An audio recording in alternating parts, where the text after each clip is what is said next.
muchas gracias, María Ángeles, por acogernos aquí en AP1,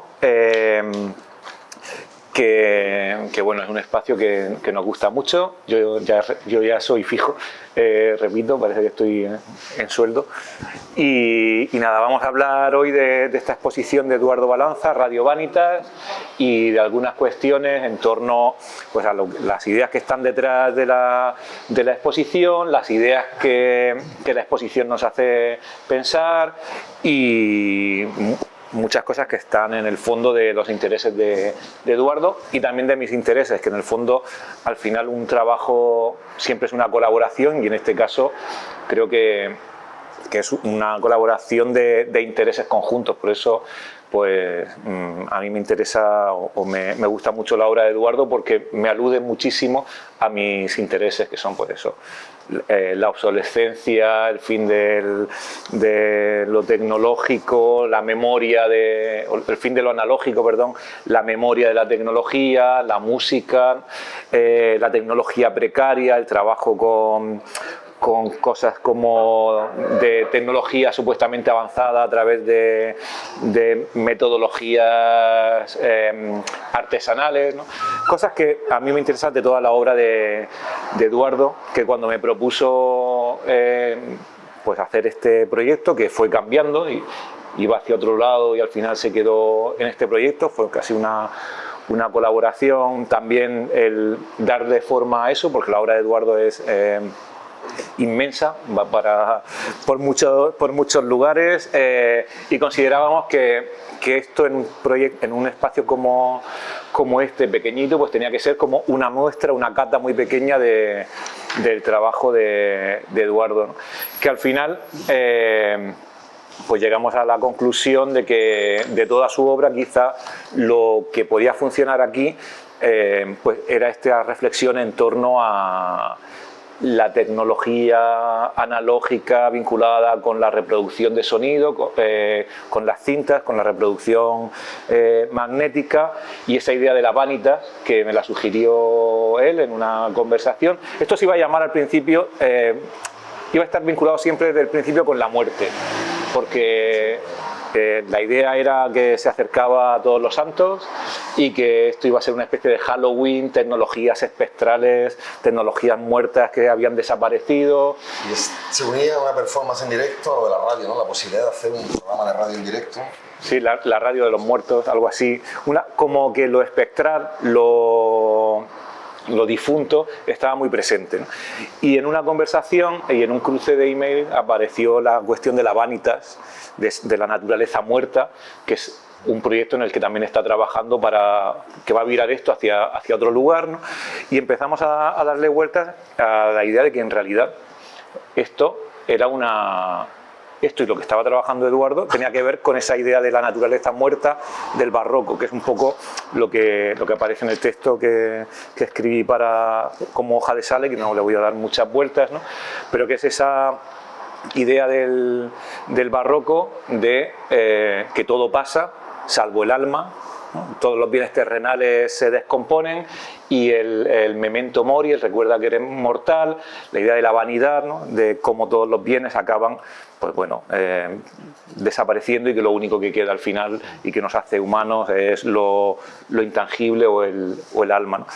Esa forma que bueno, en la naturaleza muerta del barroco es muy evidente, en la pintura, en la representación de la vida detenida, de la vida muerta, pues la tomamos como un poco de metáfora de lo que ocurría en la actualidad, cuando también, sobre todo en la modernidad, pues todas las mercancías acaban siendo sumidas por la obsolescencia, ¿no? Acaban siendo descartadas en su vida por otras que son nuevas, que es un poco la idea fundamental de la obsolescencia que ocurre en la modernidad.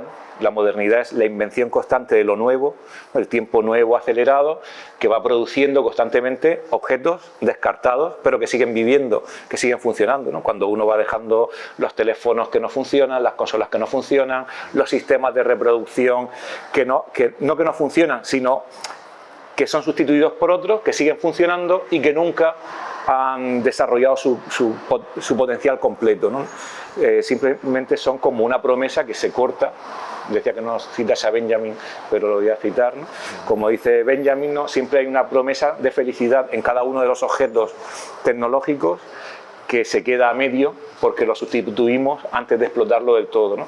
Antes de explotar del todo la Game Boy, pasamos a la Super Nintendo y después pasamos a la otra. Antes de explotar del todo el VHS, pasamos al DVD y luego después pasamos al Blu-ray, y vamos como constantemente dejando medios a medio, ¿no? De algún modo, ¿no? Medios que no han sido explotados del todo y que se quedan obsoletos, ¿no?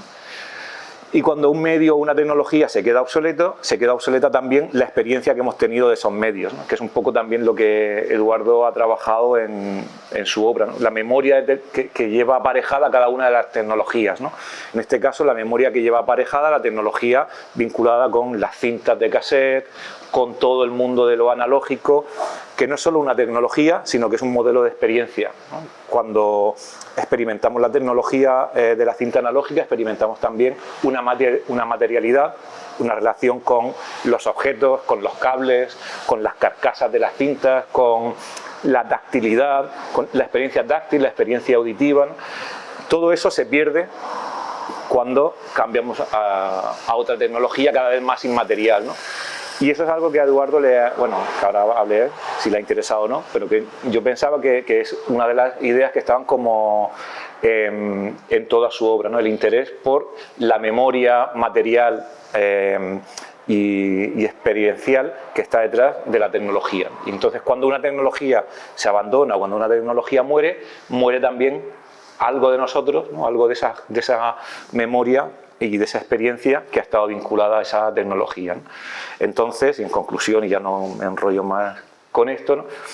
Estos objetos, estas pinturas, estas esculturas, esta instalación, en realidad es una reflexión sobre pues todas esas experiencias que están aparejadas a la tecnología analógica, en este caso fundamentalmente de reproducción musical, que se ha abandonado y que solo queda aquí como memoria, ¿no? Como una especie de memoria de aquellos que la hemos experimentado, ¿no? Decía en el texto que es una exposición sobre el sonido que solo suena en nuestra cabeza. En realidad, aquí todo esto son elementos mudos, ¿no? Esculturas o objetos de las que saldría sonido, o aquí elementos que producen sonido, como los altavoces, o elementos que generarían reproducción de sonido, pero que son mudos, ¿no? Son elementos sonoros cuya única sonoridad está en nuestra memoria, ¿no? Reconocemos estos objetos, sabemos que sonaban, pero ya no suenan, ¿no? De algún modo, esa idea de que aquello que hemos experimentado solo pervive en nuestra memoria está también al menos en el modo en el que yo vi o que yo leí la obra de Eduardo, ¿no? Y por volver un poco a cerrar, ¿no? La idea de la vanitas funcionaba aquí como un memento mori, ¿no? Esta era un poco la conclusión del texto, ¿no? Él recuerda que eres mortal, la idea del paso del tiempo, pero también concluye aquí que podía ser casi más un memento vita, recuerda que has vivido, recuerda esa vida vinculada o esa felicidad vinculada con esa tecnología, ¿no? Porque de algún modo, cuando vemos estos objetos, ¿no? Hay algo de melancolía que recuerda también a nuestra vida en la que fuimos felices escuchando cintas, grabando cintas de la radio, manipulando... Sí, pero junto a esa tecnología. Somos felices con la música de otra manera, ¿no? Pero esa felicidad particular vinculada a esa tecnología ha desaparecido. Y de algún modo la exposición activa esa memoria de la felicidad. Por eso decía que es un memento mori, todo pasa, pero también un memento vita, porque algo de eso permanece en el recuerdo del que lo ha experimentado. Y todo ese rollo es el que escribí aquí, así en ese sentido. Yo no sé si quieres comentar... ¿Te imaginas que no estás de acuerdo con nada de lo que he dicho? Ya está. A ver, sí, pero claro, no, estoy de acuerdo con todo. Yo pues entonces ya está, vamos. Ya está, lo has dicho todo. Yo soy de una generación, como muchos a lo mejor aquí, no sé, la primera vez que viste un concierto, pero yo soy de una generación que escuchó la música y se relacionó con la música a través de aparatos electrónicos y de dispositivos de archivos, ¿no? Las cintas de cassette, los discos. yo el primer concierto, el que yo recuerde más o menos como concierto, no como alguien tocando en la calle en la guitarra, pero como concierto, yo creo que tenía ya 13 o 14 años. Yo no vi nada y estaba unido a la música, me interesaba la música. Entonces mi relación con lo sonoro ha estado siempre vinculada a la tecnología y a la tecnología alemana, a la tecnología japonesa, lo que se vendía en ese momento, ¿no? El boom de los 70, de los 80, ¿no? Las salas de máquinas se han puesto muy de moda todas esas cosas, ¿no? Los 8 bits, ahora hay todo un revival ya, pero claro, imagínate una cinta de cassette que sea un dispositivo, ¿no? Un archivo de MP4, ¿no? Quiere decir, tú puedes guardar la forma y luego activarlo de otra manera mucho más inteligente, ¿no? Porque esos archivos de Philips cuando salieron eran de bolsillo y estaban muy bien, pero tuvieron una vida, tuvieron una vigencia y se terminaron. Es decir, la cosa es que siguen vivos. Yo ahora mismo, y eso es de lo que quería hablar, de la tecnología y de algunos ingenieros, muy concretamente, ¿no? Pero si tengo CDs que he comprado originales que no funcionan y tengo cintas de cassettes guardadas lejos de altavoces, de campos magnéticos, que funcionan perfectamente, con esa borrosidad y esa nebulosa, pero puedes todavía oírlo, ¿no? Puedes leer fotocopias, pero no puedes leer un archivo JPG porque los CDs en los que lo guardamos, los archivos, los dispositivos, que serían las cintas de cassette, los cartuchos, no funcionan. O sea, no es que esté hecho para estar obsoleto, sino que no están preparados para aguantar el paso del tiempo. Los vinilos tienen una duración, una extensión gigantesca. Es que es curioso los modos de archivo de la tecnología y de los dispositivos tecnológicos que lo que acabas de comentar, ¿no? Es más fácil leer una tablilla de arcilla de Sumeria que un floppy disk de estos blandos. ¿Dónde coño lees eso? Tienes que pagar a un especialista y si tiene la maquinaria, si la ha quedado obsoleta, por ejemplo, leer las bodas de plata de mi familia, de mi padre, ¿no? Que tocó la orquesta Rusadí, la tengo ahí en beta, pero la tengo como un tesoro porque yo sé lo que pasó, pero está latente ahí, ¿no? Me gusta ver la cinta de Betamax, que eso ya es una cosa que nadie tiene, ¿no? Y VHS existen, pero en beta, los beta desaparecieron completamente del mercado. Creo que Cuba sigue teniendo, ¿no? Países de África siguen archivando, porque es mejor que el VHS, siguen archivando documentos en beta. Pero toda la exposición también gira en torno al tiempo y a cosas que realmente no son lo que parecen, ¿no? Porque, a ver, los fósiles. Es imposible fosilizar algo que sea inorgánico, ¿no? La química inorgánica, es decir, no sabemos qué pasará, pero no creo que el poliéster se petrifique y se pulverice, caiga en un charco de arcilla, como, ¿no? Los pasos famosos estos, ¿no? El mármol, las piedras que tenemos, ¿no? Es decir, eso es imposible, hace falta 1 millón de años. Más o menos, pero no creo que una cinta de BASF llegue a petrificarse y convertirse en algo así como un objeto, ¿no? Que aparezca de repente en el Louvre, ¿no? En el Museo de Historia Natural. Pero volviendo a la tecnología, a mí me gusta también, cuando hice la expo de maestros aquí, puse a Bach y a New Order, ¿no? Los igualé de repente, no, sí, era New Order, que soy muy fan, y Bach, no está nada mal, y los puse a la misma altura y los puse en el suelo. Pero para mí lo importante de esa exposición, por ejemplo, la tecnología. Es tan importante, eso pasa con Wendy Carlos, ¿no? La banda sonora de Tron o Switch on By, ¿no? Es tan importante el Moog, el teclado, como la composición. Alguien que entra. Y ahí tenéis cerveza y agua, si queréis beber, la jefa me autoriza a decirlo, seguramente, hacer un inciso sí, de cerveza.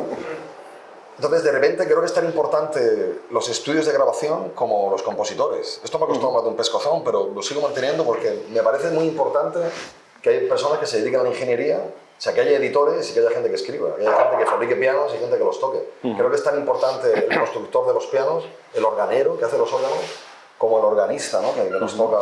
Creo que la sociedad ha vinculado el éxito al artista y le ha quitado toda la importancia al cirujano, ¿no? Marie Curie, y no es radio, es este caso, ¿no? Pero sin el descubrimiento de los radioisótopos y todo esto sería muy difícil ahora mismo haber alcanzado ciertas cosas, ¿no? Entonces, la tecnología, que en Europa concretamente fue pionera en un montón de cosas, y que ya no lo es, porque hemos decidido, por una razón, no ser pioneros, una cosa que sigo sin entender, pero hay cosas que se han quedado como muy en el paso del tiempo, y luego también hay cosas que en el tiempo han ido cambiando, ¿no? Yo estudié, Marconi inventó la radio, pero Marconi no inventó la radio. Marconi se dio cuenta, Loomis también en Estados Unidos, que había una forma de transmitir cosas, y Marconi fue capaz de transportar una señal que al final se tradujo en una S. Pero el que realmente visualizó muchos años antes y consiguió hacer una transmisión oceánica fue Tesla. Ahora la radio está inventada por Tesla. O sea, a día de hoy la justicia americana le ha dado la razón a Tesla. De hecho, utilizó no sé si fueron 7 o 8 patentes de Tesla, Marconi, para poder llevar a cabo, para desarrollar su idea. Lo que también alimenta la hipótesis de que las ideas de unos ayudan a otros a tener nuevas ideas. Y ahí está la parte interesante en el trabajo, ¿no?, de un artista. A día de hoy, para mí, ¿no? Creo que la ciencia y la tecnología y el arte pues se juxtaponen, se combinan y chocan. Creo que la simbiosis ahí es fundamental, ¿no? Yo trabajo con Alfonso Escudero, que se ha hecho esto en la parte de terracota, porque yo no tengo esa tecnología ni esos conocimientos. Cuenta cómo lo hace, cómo se hace. Sí, cuento la historia de alguna de las... Esto se hace con proyecciones y esto todo lo hago en Murcia. Es una cosa que digo también porque los oficios aquí están realmente bien. Eso lo hago con Alfonso Escudero, que es un artista y un ceramista, yo creo que de altísima calidad. Ahí está su trabajo. Entonces yo consigo los aparatos, algunos prestados, como el de Alfonso, que es este de aquí arriba, y otros los compro. Tengo una colección de tecnología obsoleta también. Bueno, es importante tener los modelos originales porque si no es muy difícil replicarlos a escala 1 a 1, así, con para que sea tan verosímil, para que sea una falsificación. Entonces, casi una réplica, ¿no?, 1 a 1. Entonces Alfonso, hacemos una aproximación, yo le digo lo que quiero, él hace un prototipo o va directamente a veces a desarrollar el objeto, la escultura. La única pieza de la que hay molde es la de abajo. Las demás están hechas son 1 a 1 y no hay más que una sola pieza. Igual con las cintas. La gente me ha preguntado, los VHS, si no, si es un molde que... Digo, no es tan sencillo, no es como hacer una magdalena, ¿no?, un bizcocho. Ojalá. Son huecos y, bueno, son frágiles, evidentemente. Y las piezas las tengo, ¿no? O sea, menos esa que es de Alfonso, que está aquí, que me la dejó, me la prestó, la dibujé, la pinté, la fotografié, o sea, soy minucioso en esas partes y al final se la di entera porque era lo más sencillo. Entonces él va sacando texturas de algunas cosas. Y al final... Y lo cocina también él, o sea, la terracota la hace él. Cuando tú diseñas la idea de la obra, que no te tienes por qué manchar las manos, al final estás trabajando casi como un artista conceptual, ¿no? En el sentido en el que tú tienes la idea, tienes la visión de la obra, pero quien la ejecuta es como quien ejecuta el edificio es el albañil y no el arquitecto, ¿no? Entonces ahí trabajas como un artista conceptual que genera un manual de instrucciones para hacer la obra, ¿no? Pero en otras te metes ahí a la artesanía y al trabajo más artesanal, ¿no?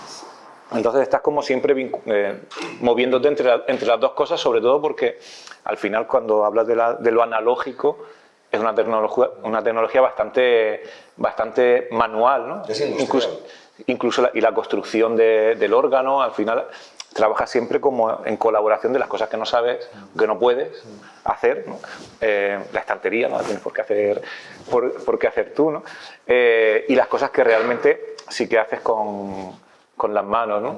Hay un mito, yo creo que del siglo XIX, el romanticismo alemán, que tantos problemas y tantas maravillas le ha dado a la historia de Europa, pero creo que se está muy mitificada la figura del artista o del artista. A lo mejor tiene mucho que ver con ese momento de la historia europea, ¿no? Mary Shelley, Wagner, no sé, ese romanticismo, algo enorme, ¿no? El que el artista está solo ahí y el científico más en lo que Tesla, ¿no? Esa cosa así, Van der Cliff, ¿no? Ese momento en el que en él consigue, ¿no?, la energía, que es energía, no estoy seguro, energía estática, ¿no? Consigue hacer esa torre luminosa con rayos, que tiene esa imagen así del artista como algo... Pero yo creo más en la bióloga, en Lynn Margulis, ¿no? Uno es siempre muchos. Entonces creo que todo esto tiene que ver con lo industrial y con los procesos industriales de repetición y de réplica. Puedes llegar a hacer 1 millón de copias de un LP con la misma calidad, ¿no? Una copia digital, ya se están haciendo, bueno, copias de ADN, fotocopiadoras de ADN, de ARN a escala real, ya se puede hacerlo directamente con aminoácidos. Entonces creo que la ciencia y la tecnología han desarrollado muchísimo las artes, ¿no? En general, del tubo de óleo, que era una cosa portátil, hasta la cámara de fotos. Cuando tú utilizas una cámara de fotos, pues la compras, ¿no? No estás puliendo ahí las lentes. Que hay un mito ahí con el hombre de la caverna, el romanticismo. Así que al final... Frankenstein, no sé cómo estaría, bueno, no sé, cómo esta mujer escribiría aquello, ¿no?, si no hubiese conocido el acceso a esos momentos de los descubrimientos, ¿no? Ese optimismo, ¿no? No, pero sobre todo porque estamos hablando de tecnología y parece que tecnología implica cachivaches electrónicos, tecnología es un hacha, tecnología es cualquier como instrumento que nos sirva para relacionarnos en la naturaleza, ¿no? Para superar la naturaleza. Al final la pintura es tecnología, la escultura o sea, más tecnológico que un vaciado en bronce, o sea, en el fondo es tecnología, ¿no? Al final no está tan alejado. Los primeros artistas tenían que conocer y saber cómo funcionaban las cosas, ¿no? Hablamos antes de Leonardo, ¿no? Al final arte y tecnología, intentar separarlo también es como pues, una invención romántica cuando el artista parece que solo se dedica a vivir fuera de la sociedad y fuera de las cosas, ¿no? Fuera de lo, incluso de lo material, ¿no? ¿De qué vive? ¿No? Del aire, ¿no? Entonces, la idea de la bohemia, del artista que vive fuera de la sociedad, y eso es una construcción y es un mito. El artista siempre ha estado vinculado con su labor, con la artesanía. Al final el origen del arte tiene que ver con el saber tener unas ciertas destrezas sobre una técnica, ¿no? En el fondo, pues bueno, todos los movimientos del Arts and Craft, de los románticos tardíos, querían volver a esa idea del artista como aquel que hace cosas con las manos o con algo vinculado con una cierta destreza, o sea que es una construcción romántica.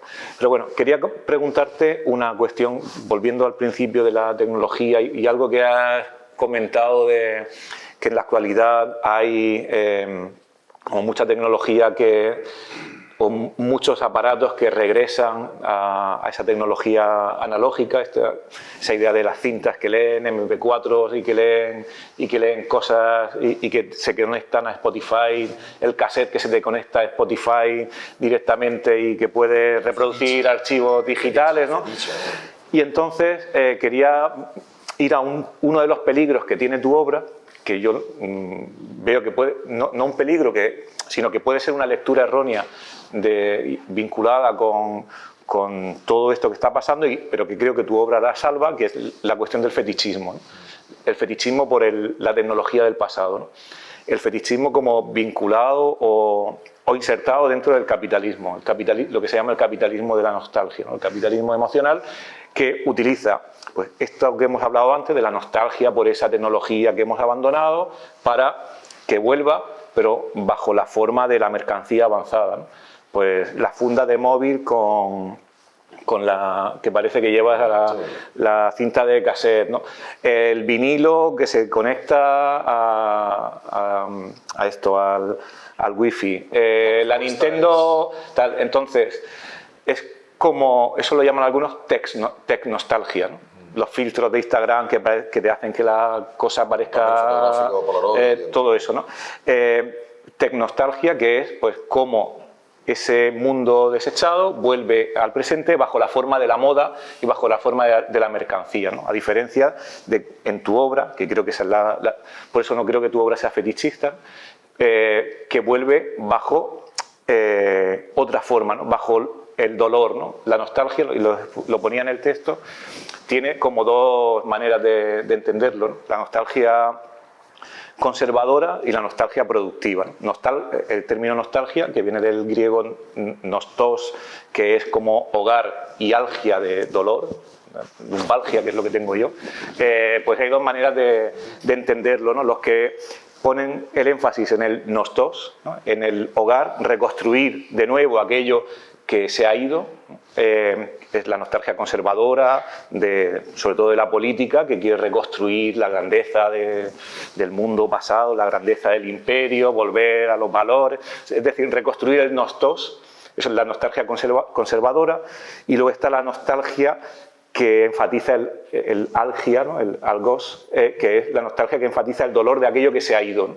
Y yo creo que tu obra tiene más que ver con el recuerdo de aquello que no está y no puede ser reconstruido de nuevo, que con la idea de vamos otra vez a construir cachivaches que funcionen como si no hubiera pasado nada, reconstruyendo el paraíso de la infancia, que eso es otra proyección, ¿no? Porque la idea de reconstruir ese pasado feliz es algo que no se puede volver a hacer, ¿no? Y de hecho Frankenstein, que has mencionado antes, tiene mucho que ver con esa idea de reconstruir el cuerpo de la madre que se ha ido, y eso acaba mal, ¿no? Cuando uno quiere reconstruir el pasado, acaba mal porque el pasado es simplemente una proyección, ¿no? Y creo que tu obra se sitúa ahí en un lugar muy interesante frente a las continuas regresiones y vueltas del pasado, de la nostalgia y de la capitalización del fetiche. No sé si he leído... ¿Cuál es la pregunta?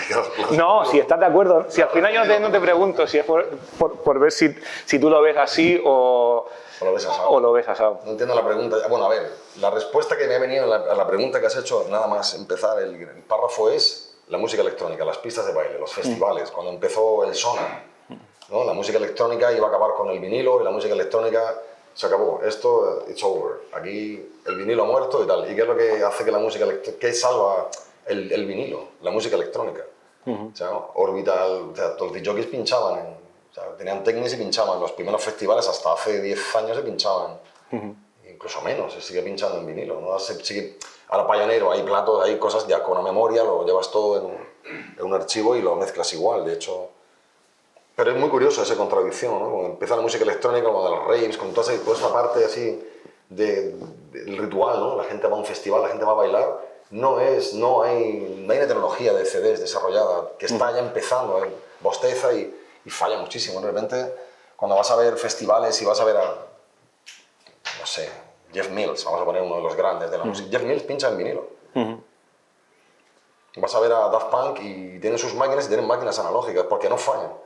Entonces, algo interesante en todo esto, ahora ya los lectores de MP4 y todo esto, eso se ha perfeccionado y las mesas Vestax, todo eso funciona muy bien y es muy difícil que no cuadres un tema con otro porque hay programas que te los ajustan, que la cosa ya no está en la tecnología, o sea, no está en que tú tengas una pluma Parker o un carboncillo. Que decir, lo interesante es el contenido, ¿no? Y es a lo que vamos aquí, ¿no? A los contenidos. Entonces, si la industria, que yo creo que está bien, toda esa parte decorativa, ¿no? Que es como las cortinas, yo qué sé, pues bueno... Si quieren imprimir cortinas con pentagramas, pues los imprimen con lunares, pues es una cosa que las modas van a ir cambiando, ¿no? Una figura que está en internet, pone Kempelen, von Kempelen, el turco, y aparece, es un jugador de ajedrez mecánico. Entonces, él jugaba lo traían, era una cosa alucinante, era una cosa, un invento, un primer artículo mecánico, entonces era un muñeco que parpadeaba y tal, y tenía un brazo que movía las figuras, clac. Entonces alguien del público venía, un desafío, entonces aparecía alguien, le jugaba contra el turco. Y ahí estaba el tío, le daba cuerda, solo una hora, una partida de una hora, y le daba cuerda. Ahí alguien se fue dando cuenta de todo esto. Está interesante. Entonces la cosa se pone picante cuando Kempelen ya se aburre y se lo pasa, que es un húngaro, no recuerdo mal, y se lo pasa a Metzel, que es un tipo que también se dedica a hacer estas... Es muy interesante la historia. Y él ya dice, bueno, aquí ya hago yo dinero, porque Kempelen desmonta todo y lo deja por ahí, pero la reina, él trabaja para la familia real, algo así. Bueno, no me acuerdo de la historia. Entonces desmonta todo el organismo este, y Metzel se lo compra. Dice, no, yo lo quiero. Dice, bueno, pues para ti, yo no quiero saber nada, yo sigo con mi instrumentación y mis máquinas, esto es un juguete. Y sigue dando giras por Estados Unidos y se va a América 10 años con la máquina a sacar el dinero. Y ahí empieza la cosa. Entonces los americanos se mosquean porque ya empieza a haber gente que se da cuenta que juega muy bien, porque empieza a jugar contra gente que juega realmente bien. O sea, hay ajedrecistas que salen y retan a la máquina. Ya no es no eres tú que no sabes jugar y te pones ahí a jugar contra... Y se dan cuenta que las jugadas son complejas y que el mono, el turco, no puede tener tanta habilidad con el brazo ese mecánico articulado. Y hay una salvedad aquí que no le he hecho al principio, había un juego de madera, entonces abre las puertas, ve los ingenios mecánicos del turco, ¿no? Entonces el tío abría una puerta, cerraba, ese orden es importante, abrió otra puerta, la cerraba y entonces la gente le decía, venga, abre las puertas, abría 2 puertas. Entonces las partidas duraban 1 hora, Metzel se lo lleva a América, le hacen todo tipo de test, le ponen un stone imán, porque eso va con tira, con tripa, eso va con campos magnéticos. Hablo de las máquinas para hablar ahora de los altavoces. Al final, este hombre resulta que una revista francesa publica la solución. Efectivamente, hay un tipo metido dentro. Entonces, cuando abre las puertas, el Willis, que era un tipo americano, se da cuenta que hay trampa. Cuando abre las puertas, nunca abre los ángulos a la vez, siempre abre uno a la otra. Entonces, en el orden de las puertas, el jugador, el que está dentro de la máquina, se va moviendo. Pero bueno, el tipo deja paralítico uno de los mejores jugadores de ajedrez de la historia. De repente lo que va dentro de la máquina del turco son los mejores ajedrecistas de Europa y de América, que juegan en una posición incomodísima, se sientan detrás, entonces ven a través del tórax del turco. Entonces ellos mueven el brazo mecánico y hacen la jugada. Pero también tienen un espejo de abajo, por si alguien dice, no, yo quiero abrir la puerta, no sé qué. Entonces el tipo se mete dentro y juega desde abajo. Entonces lo pillan. Entonces, quiero decir, también hay tramposos y las cosas son lo que parecen, pero luego es lo opuesto y no había ningún ingenio mecánico y todo este cálculo y todo el álgebra y toda la supuesta maquinaria que había detrás de rotores y tal, pues era la estampita, ¿no? Entonces, pero los que es muy interesante, ¿no? Entonces se metían dentro, y digo esto porque que tiene que ver con esta pieza, ¿no? Pero tiene un enano también que te la ha hecho. No, porque tiene que ver con los falsos profetas, ¿no? Con todas las modas, con todo este... Esos no los tengo, es una colección de una página web que hay gente que vendía altavoces de serie, estos Kenwood o Pioneer, que valen, qué sé, $2000 y tal. Entonces tenés que suscribirte, no sé qué, te me metí y yo como si fuese un... Bueno, pues ahí te suscribes y te mandaban fotografías de los pares.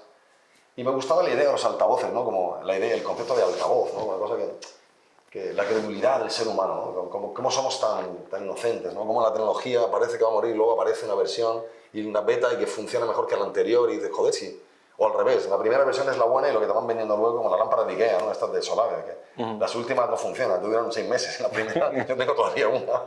Y las pilas son de cambio de verdad, ¿sabes? Que eso están bien hechas, ¿no?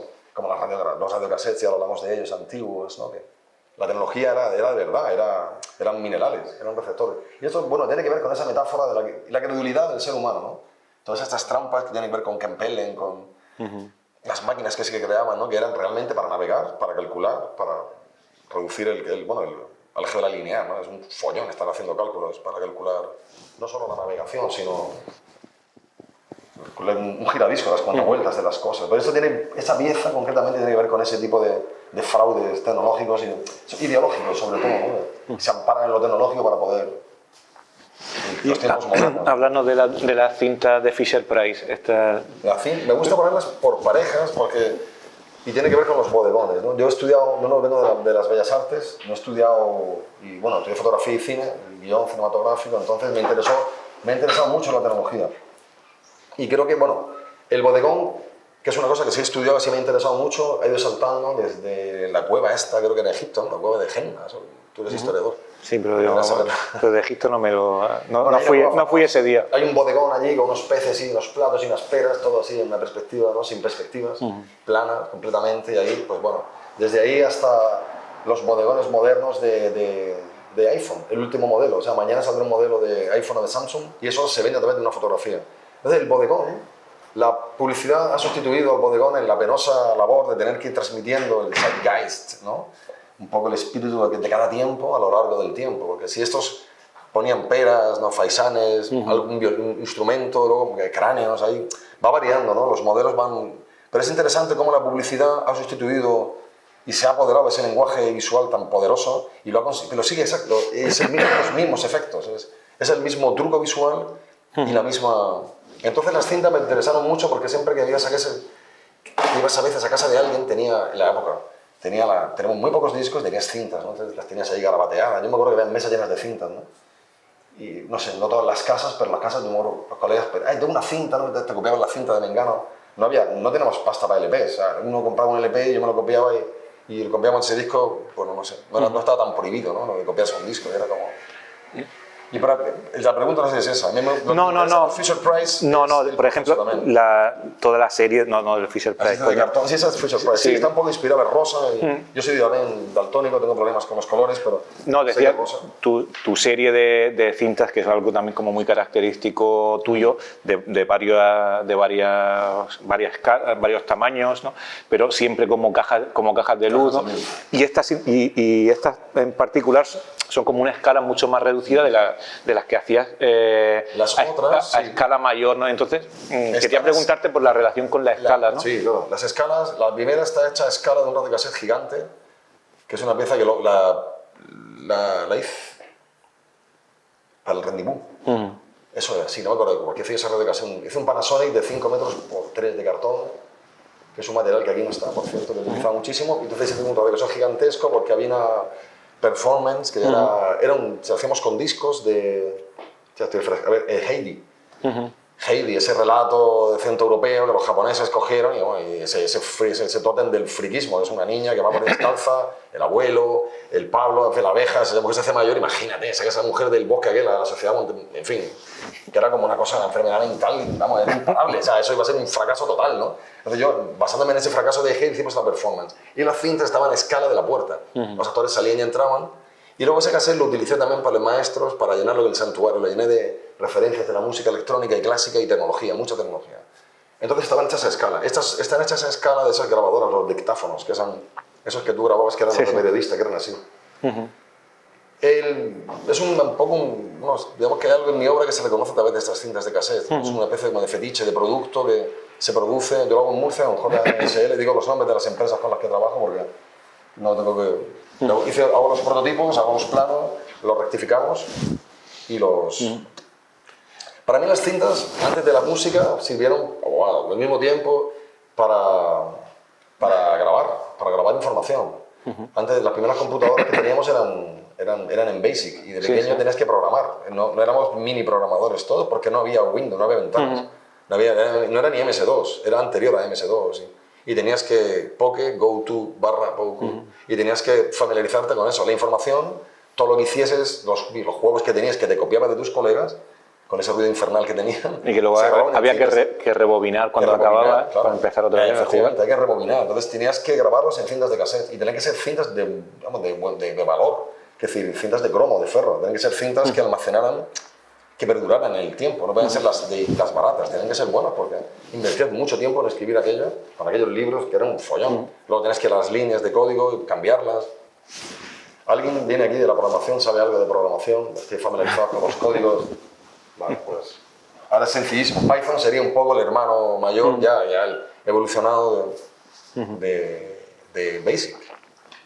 Y luego Commodore, Atari, Commodore y Amstrad CPC, el que yo tuve. ¿Alguien va a coger un quinto? Una persona con barro. Mira, soy Manuel Kant, puedo ver el futuro. Va a coger un quinto, lo va a abrir, se lo va a dar, lo va a traer y luego hay algo con las cintas que tienen y que no tienen. Eduardo, estás saliéndote del plano. Sí. Eduardo está ahora tomando una... digo para la gente que no está... En serio, Que digo que hay algo con las cintas, en particular con las de cassette y con las de vídeo, que no tiene, por ejemplo, el vinilo, que no tiene el CD. Esto ya es una apreciación a lo mejor muy loca, ¿no? Que es como la idea de interioridad, ¿no? El vinilo, tú tienes el vinilo, aunque claro, hay una carcasa, o sea, hay el estuche. Un estuche, ¿no? Pero ahí está en el objeto grabado, ¿no?, la música, ¿no?, que sale de dentro, ¿no?, cuando la pones a funcionar, ¿no? Igual que el CD, es un objeto plano que no tiene interioridad, ¿no? Sin embargo, en el fondo la cinta de cassette es una carcasa para lo que realmente está sucediendo dentro, que es esa lectura de la cinta magnética que está dentro, ¿no? Entonces, es como, de algún modo, una especie de cuerpo frente al vinilo, que es una superficie. La cinta es la carcasa de piel de unas entrañas, que es donde se está produciendo la música, ¿no? Y creo que precisamente por eso, cuando tú presentas las cintas, a diferencia de cuando presentas los vinilos, que presentas vinilos reales, ¿no? Todavía no has hecho vinilos... sí, de hecho, sí, tengo falsos. Sí, de falsos, sí. En cartón. No, en policarbonato y en metacrilato. Pues hay siempre en esto como pues, la idea de que realmente hay algo ahí dentro, mientras que en el vinilo lo estás viendo, ¿no? Y entonces a mí esa idea de lo interior, ¿no?, que supuestamente está, pero que evidentemente aquí no está, o en las cintas que están allí, ¿no?, tiene como la relación con un cuerpo, ¿no?, como con una piel y como con algo que hay dentro. No sé si eso alguna vez se te ha pasado. En realidad los códigos binarios han simplificado todo esto, porque siempre hay una forma de escribir y hay un código. A ver, nosotros, A, T, G, C, o sea, nuestro genoma, el genotipo, ¿no? Yo soy alto, soy blanco, el otro es pelirrojo, rubio, tal. Que hay una forma de que todo al final es una escritura, ¿no? Eso es lo mismo, se escribía sobre cintas, pero hacía falta por el mecanismo que no había otro, a lo mejor. O sea, no podía ser plano, no claro, como la escritura, los libros, ¿no? La escritura uniforme y esta cosa así judía de la Torá, esa cosa como un rollo, ¿no? Los chinos también lo tienen. Sí, es que tiene también esa idea, ¿no?, de la circularidad. Viene del rollo, bueno, hay una forma de almacenarlo, porque no tienes... Tiene que ser helicoidal o azimut o así, ¿no? No lo sé. A mí la parte del disco me interesaban mucho las portadas, porque transmitían esa sensación de vez, el espíritu de una época a través de por la sexualidad, la tecnología, el punk, ¿no?, el rock. Realmente transmites en un solo instante. Un fotógrafo tiene que ser muy inteligente, o él o ella muy hábil, y hay gente muy inteligente haciendo portadas de discos. Otra vez la publicidad en la transmisión popular de información, que parece que todos los artistas tengan el monopolio y de repente aparece gente que trabaja de una manera mucho más desenfadada y es infinitamente más interesante, ¿no? Godard también se dio cuenta, ¿no?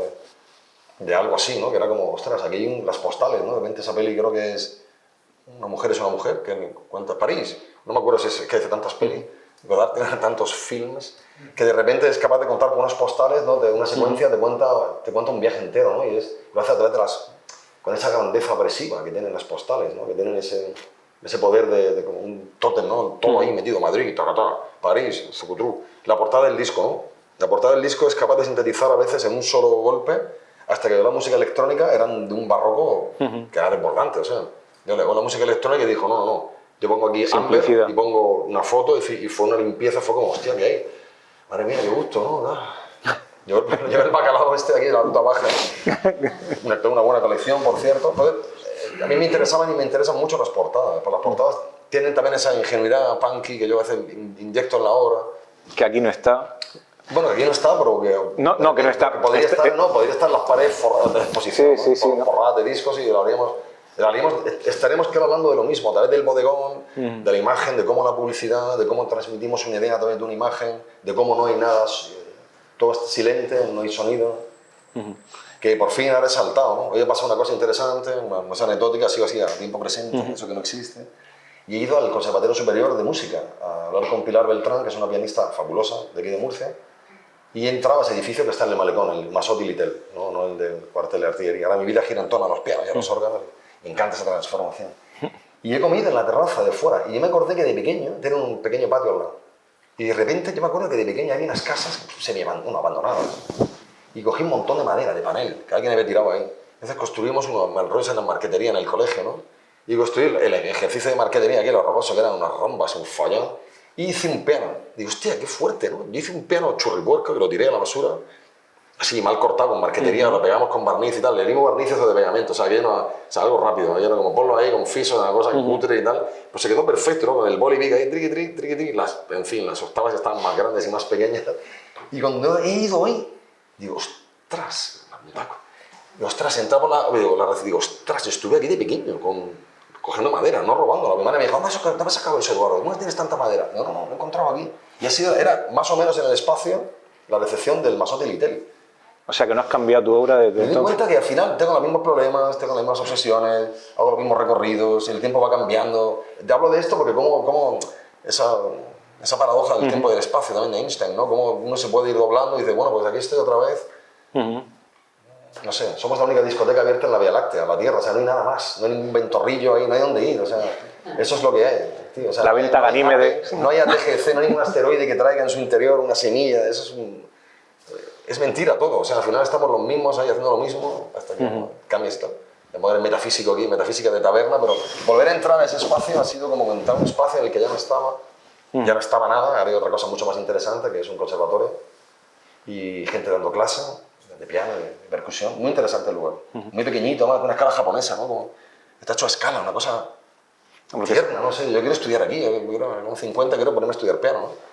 Pues tienes tiempo. Tú has estudiado piano también. Sí, pero poco. Has dicho una cosa muy chula. La tecnología ha democratizado el conocimiento, que es una cosa que viene de Benjamin y que aquí los europeos, con nuestro egocentrismo, y hago un paréntesis aquí antes de la pregunta, la imprenta la inventó Gutenberg. Los chinos sabían ya cómo funcionaba eso hacía 2000 años, pero bueno. Quiero decir, la democracia, todo esto democratiza el conocimiento, la transmisión de información y luego la elección personal.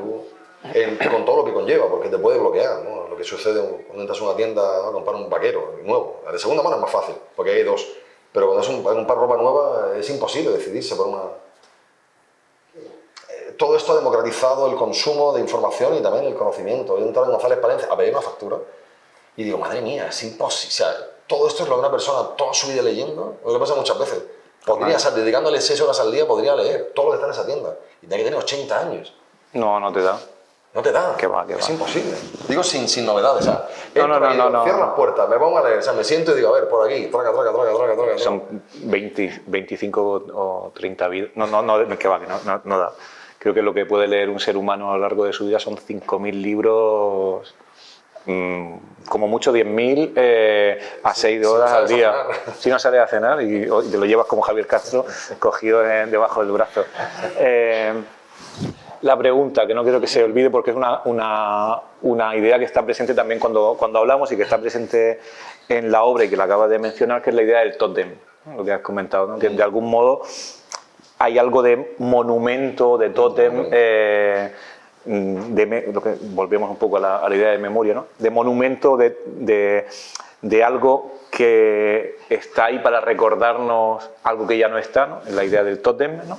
Y que está en estas obras, en las de escala más grande parece que es más evidente, ¿no? Pero está también en estos fósiles, ¿no? La idea del tótem, que es un elemento que tiene la forma de aquello que ya no está, pero que no funciona exactamente igual que aquello que estaba, ¿no? Porque aquí pues simplemente es algo que recuerda, es una representación. Al final el tótem ya no cumple la función. Ya no cumple la función, ¿no?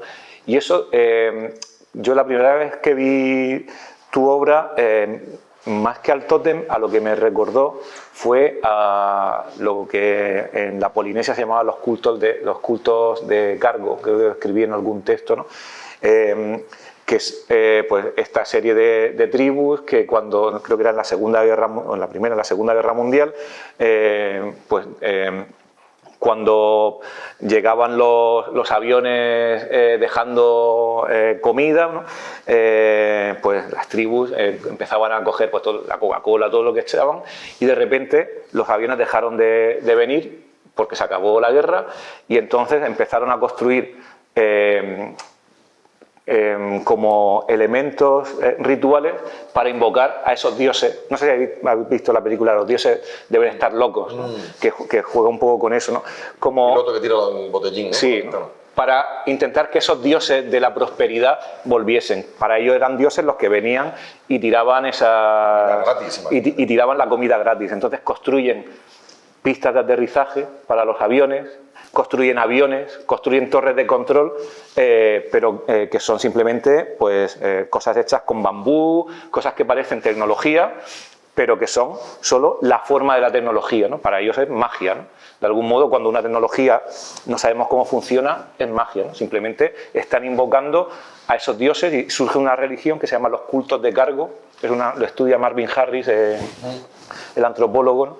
Que se da cuenta de cómo se forma una religión basada en unos dioses modernos que se quiere volver a invocar, ¿no? Y yo cuando vi tus piezas, digo, coño, sí que parecen los cultos de cargo, sobre todo las piezas de cartón, ¿no? Las piezas grandes que dicen, bueno, los tanques, los helicópteros, esto parece como los cultos de cargo, que es la forma, pero sin la función, ¿no? Como si la forma fuese simplemente algo mágico. No sé si... Sí, bueno, mi hermano vive en Kuala Lumpur, en Malasia, y pasé temporadas largas, y una temporada estuve estudiando allí, me fui y estuve ahí en Kuala Lumpur. Y los chinos, que son un pueblo más interesante, lo que están vendiendo aquí los medios de comunicación, son gente muy compleja, y tienen un culto que yo me parece increíble. El norte de Malasia, Penang, está lleno, entonces, es una comunidad china muy grande y muy rica. Entonces yo fui un día, no sé qué, y me di cuenta que vendían una tienda que vendían radiocassettes de papel, dinero de papel, cámaras de fotos de papel, y eso tiene que ver con esto de Marvin Harris, y objetos de tecnología, uno que eran... Y le compré una cámara de vídeo, ¿no? Es que la tuve ahí, me la llevé de Penang, me la llevé con un pollo, era una cosa de eso, esa que te apoyabas aquí y metías la mano, y estaba hecha en serie, era una papiroflexia, o sea, se imprimía y luego se doblaba, entonces, que no estaba hecha a mano, no estaba pintada, quiero decir, no lo hacía un niño, sino que se imprimía en plan, y luego con unos flejes, tú la encajaban y la pegaban. La cosa, yo me integré mucho con aquello y dije, ¿esto para qué es? Entonces me dijo, esto es para mandárselo al más allá. Y tiene que ver con esta historia. Los esbotos, sí que se comenta. Entonces esta gente lo que hace es, yo fui a un ritual y lo vi, y digo, hostia, yo quiero verlo. Y en Penang, la comunidad esta, que eran bastante generosos, por cierto, no eran nada cerrados, era gente que eran muy abierta a los extranjeros y te invitaban a sus óperas. Y hacían una vera, y luego una especie de cementerios y altares pequeños, quemaban dinero, quemaban bombones, quemaban cosas que es decir, eran capaces creían en una transformación inorgánica, entonces a través del fuego le hacían llegar a los seres queridos esas cosas que ellos deseaban. Entonces eran como cintas de VHS, y ahí dije yo, hostias, aquí hay tema. Y dije, dinero, y la primera vez que yo vi aquello fue con esta gente, ¿no? Y luego un señor mayor, que es una cosa muy china, y yo fui con Victoria, entonces era mi pareja, y entonces dijo, tenéis que venir, se nos cogió por la calle en un coche, y yo, hostia, un loco, esto generoso, y yo, no, gracias, te creo que sí, que yo, bueno, no me hablaba inglés bien, nos hablamos con él, nos dimos cuenta que no estaba loco, entonces nos quiso invitar a su casa, un hombre con mucho dinero, y nos introdujo en este mundo complejo como tríadas chinas, o sea, tuvimos un día con él y aquello era la hostia, aquello era increíble, el hombre tenía acceso, eran como casas, eran como, a ver, como la peña de la Panocha, la peña del Alcancil, pero era, que no sé qué, estaba ahí, de repente nos fuimos ahí, estaban desayunando a las 8 de la mañana, pescado frito, y digo, esta gente fumando y bebiéndose tragos de alcohol, y digo, no, es que es un día muy especial porque es un, bueno, y asistí a estas historias de las que, cómo me explicó el ritual, ¿no? No, es que mi madre, entonces yo le hago llegar comida, y él tenía, me quedé muerto, digo, ostras, esto es el entierro, entre el entierro de la sardina y la peña del Alcancil, tenía una casa llena de juguetes y de cosas, bueno, reproducciones, y eso, que ver, réplicas de papel, pero lo hacían de modo industrial, eso es importante, no era una cosa hecha por niños, que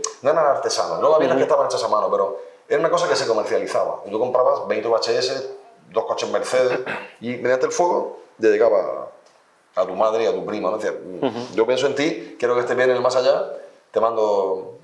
Y ponía Bank Hell, ponía en inglés, en chino, ¿no? Dinero del infierno. Yo le pregunté a este señor, y ahí comimos y estuvimos una cosa, pero de repente estaba mucho más cercano a mí que esa cultura china crítica y fría, ¿no? De vas a Shanghai o a Beijing, que están como muy solidificados. Los chinos son gente muy impenetrable, ¿no? Hasta que se abren... Hostia, eso es muy difícil. Pero de repente, de ahí venía todo un poco, ¿no? Yo ahora creo que me he vuelto un cobarde, ya lo digo así abierto. Mañana estoy haciendo cosas tridimensionales, las enmarco con cristal museo, pero era más valiente, ¿no? Dice el club este a escala real, la inconsistencia de la felicidad. El club este de Berlín, que lo dice, ¿no? El Cookies, que fue recorriendo bares por todo Berlín, por supuesto, tomando cerveza en ellos, cerrándolos a veces. Entonces se llamaba, bueno, el proyecto era Arqueología de las pistas de baile. Y elegimos el club, fue con mi socio entonces, el Stefan, elegimos Cookies porque era un bar que se había mudado de una avenida grande de Berlín a otro. Eso era el Lamborghini, y donde se mudaron era un antiguo cine porno de la DDR, se llaman Club de Cine Francés, le llamaban en el código en alemán, Francis Kino, Entonces fuimos allí, entonces pues los tíos, como se fueron de un club a otro, se llevaron cosas que eran interesantes, eran importantes para ellos. Ahí viene un poco, lo de Marvin Harris también, el fetichismo, ¿no? Se llevaron la barra, las lámparas y la mesa del DJ. El resto ya era enorme, una pista gigante con la pantalla y, bueno, todos los dispositivos de entretenimiento y posibles, ¿no? Un proyector aquí, ibas al baño y en el Cookies eran tan cool, esa época, hablo de los 90 de Berlín, que yo no lo conocí, Stefan había estado ahí, eran tan guays que tenían un DJ para el cuarto de baño. ¿Cuántas cosas pasarían allí? O sea, porque ahí habría... Ese es el bueno. Y claro, efectivamente, decía Stefan, ahí estaba la cosa, así como hablaba el Stefan. El arquitecto, un tío con el que trabajaba, un amigo mío, no un tío, un muy buen amigo y un gran profesional, y fue con el que fui haciendo estos tours. Y todo ese club al final fue al FIC, al Festival de Benicàssim, en la mitad. Alfonso me ayudó, por cierto, a montar aquello. Hicimos una historia ahí y estuvo muy bien, pero creo que decir que antes, no sé si no tenía miedo, si me daba igual, o si trabajar con basura tenía más sentido, me daba más sentido a mi obra, ¿no? Cuando compré esa colección de música clásica, lo más valioso de la colección de música clásica, de la que me enamoré, porque mi padre le guardó a una amiga suya una colección de clásica en un almacén.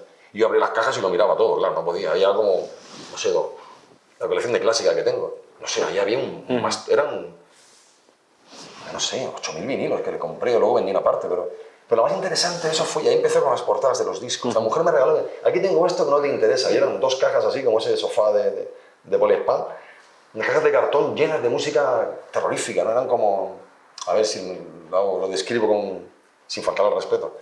La música. La música era terrible, aquello era Mantovani, la obra completa. Julio Iglesias, pero versiones de Julio Iglesias destrozando temas clásicos, o sea, Julio Iglesias haciendo versiones en alemán, aquello era increíble. Digo, ¿quién puede comprar esta música, no? Y ahora comprar el Corte Inglés con el sello en pesetas, 800 pesetas, 1.500 pesetas, un dineral. Un dineral en discos y en energía, eso hay que producirlo. Entonces me regaló aquello. Y esas portadas también las fui reutilizando. Y hay algo de también reflexión sobre lo cultural y la gente que compraba esas cosas, ¿no? Porque al final, cuando tú lo ves como lo que has dicho, ¿no? Estaba aquello lleno de basura, ¿no? Pero eso lo compraría gente pensando como las cintas de gasolinera, ¿no? Que la gente las compraba de verdad para experimentarlo, ¿no? Oír música clásica en cinta, eso era un logro, ¿no? De Naxos, la colección de Naxos entera. Oír una vez y 2, a la quinta eso empezaba a sonar mal. O sea, empezaban ahí a temblar la novena. Sí, eso era terrible, ¿no? La gente oía, ¿no? Mussorgsky, mi madre oía cantidad de cosas en cinta. Yo tenía la cinta. Claro, todo el mundo tenía la colección de Naxos. Preparar el coche. En el momento en el que uno empieza como a tomárselo, ya no en serio, sino como lo que has dicho, ¿no? Esto es basura o esto es como Esto te lo regalo. Dijo, sí. venga, esto no has pagado porque es que ya esa generación que se tomaba en serio esas cosas, hoy lo vemos como que hemos tomado una cierta distancia, ¿no? Pero creo que en realidad hay un peligro ahí también, que es el de no tomarse en serio la gente que se tomaba en serio aquellas cosas, que se escuchaba las cintas realmente como, bueno, esto era parte de una generación que hoy ya nos reímos, pero era sin burlarnos, el momento. Sonreímos. Sí, nos sonreímos, pero hay algo ahí de experiencia de la que también somos herederos. Probablemente de aquí a 30 años se rían de las gilipolleces que hacemos. Bueno, o de aquí a 2. El mundo digital. Ya creo que hemos hablado demasiado, así que si queréis preguntáis algo, llevamos una hora, ¿no? Hostia, ¿verdad? Pues sí. Hablando aquí de Kempele, de la música china y de la ópera y de... Coged cerveza, que estáis ahí sin beber nada. Y si beber agua, si queréis preguntar algo, que sea breve. No, que va, preguntad lo que queráis. Si queréis, si os apetece. Oís música, todo el mundo sigue oyendo música, entonces creo que eso es lo importante. Si lo escribes con un boliví, con un lápiz, quiere decir, si no tienes un ordenador, si lo traduces a un código, mejor un ordenador que puedes rectificar y cambiar, ¿no? Pero ahora de las Olivetti, yo qué sé, las portátiles, que también las cosas han cambiado para bien. Muchos cambios han sido muy buenos, ¿no? Y casi, muy bien, ¿no? Casi todas las cosas de reflexión sobre lo analógico que tú has trabajado ha sido lo vinculado con la música, ¿no? Pero también tienes cosas, VHS, vídeos, sistemas de reproducción de imagen, o eso te resulta como otra cosa. Sí me interesa, pero yo pues tengo mi cámara de fotos, las he construido y... Pero sobre todo está asociado a la imagen. Hice una serie de zapatos, que tengo, no sé, me gustan los zapatos en general, pero verlos también, los de tía, los de tío, los de niño. Y los reproduje, pero claro, al final me di cuenta que estaba tomando la referencia de Sinatra, ¿no? De Nancy, ¿no? These boots are made for walking. These shoes are made for dancing, ¿no? Entonces, y al final hice un vídeo que no sé dónde lo tengo, que en Alemania, entonces la gente se los ponía, bailaba, entonces el plano eran... Me pegaba un curro, también está bien, tenía que ver con los chinos, se los ponían y los destrozaban en 20 segundos, ¿no? Se ponían a bailar y el plano era los pies, no sé qué hice con él. Pero teles no has hecho, por ejemplo.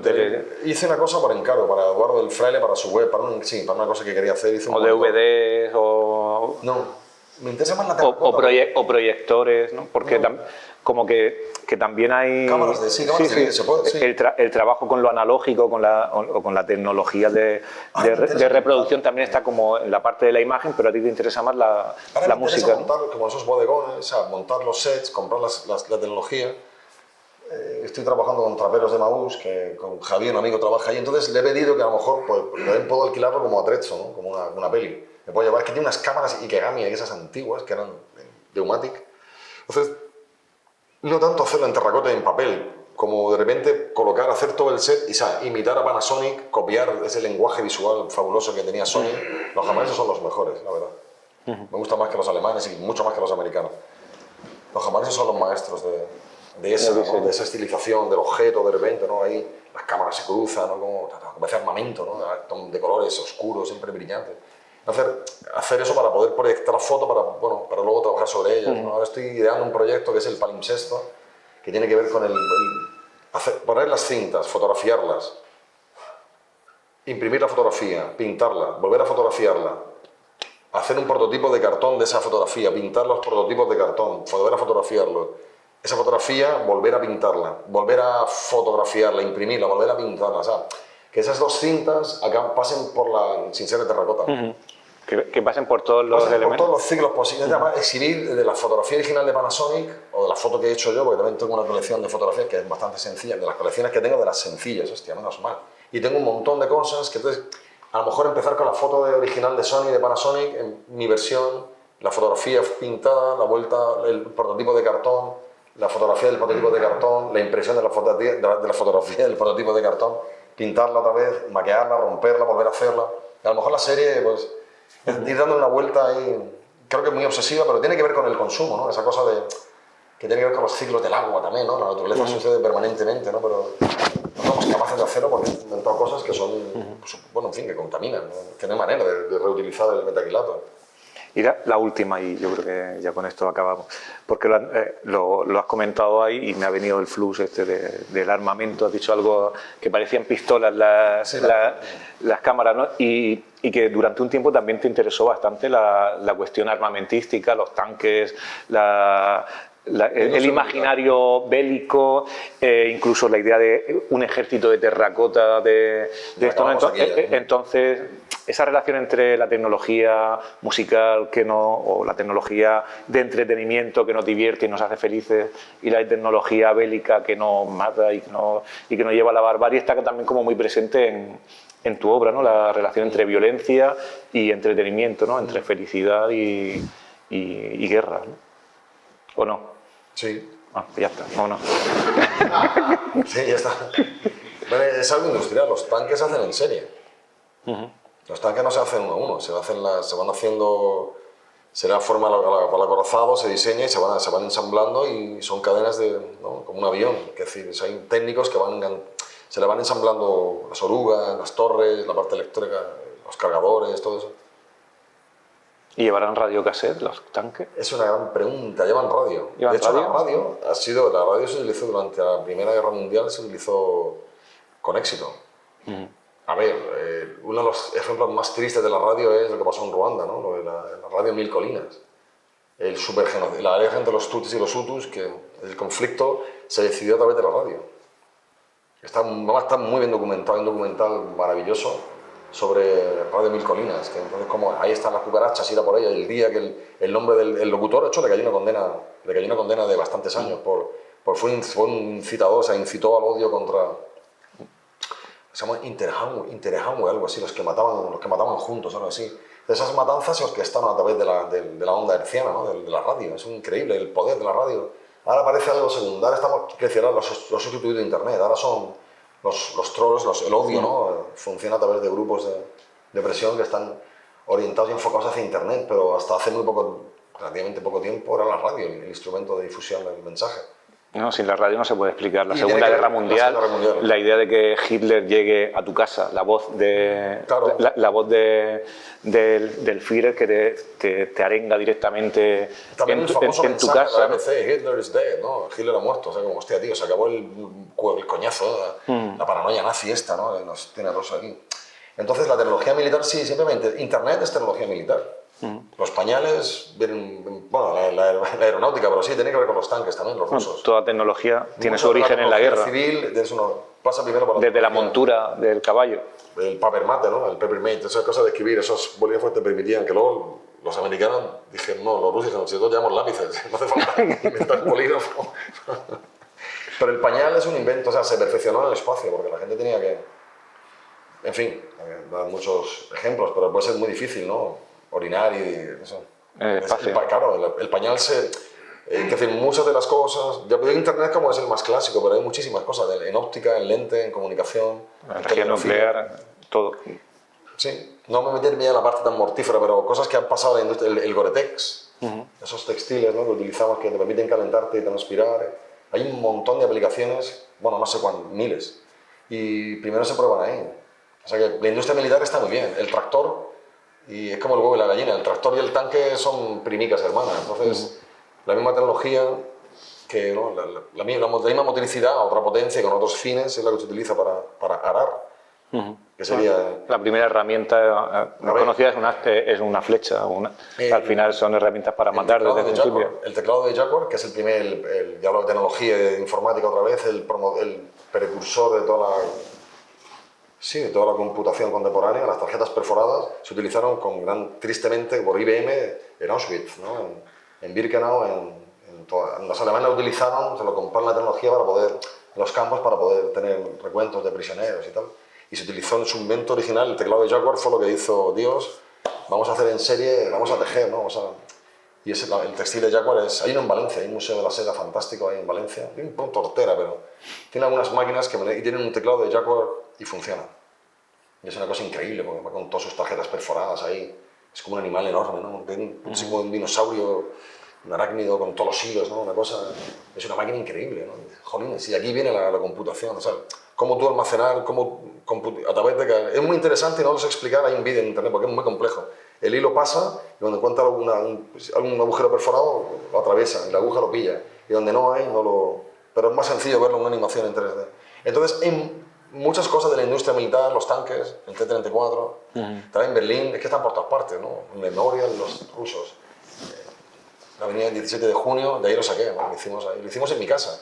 Pero misteriosamente, el Stefan, que también es bastante español por dentro, no tomó medidas de la puerta. Y cuando fuimos a hacer la exhibición en la calle, ¡ostras! A las no podía sacar aquello. No, a las 7 de la mañana, ¡ostras! Nos va a pasar lo del africano, esa metáfora que es mentira, ¿no? El Land Rover en el sótano, y acabamos aquí.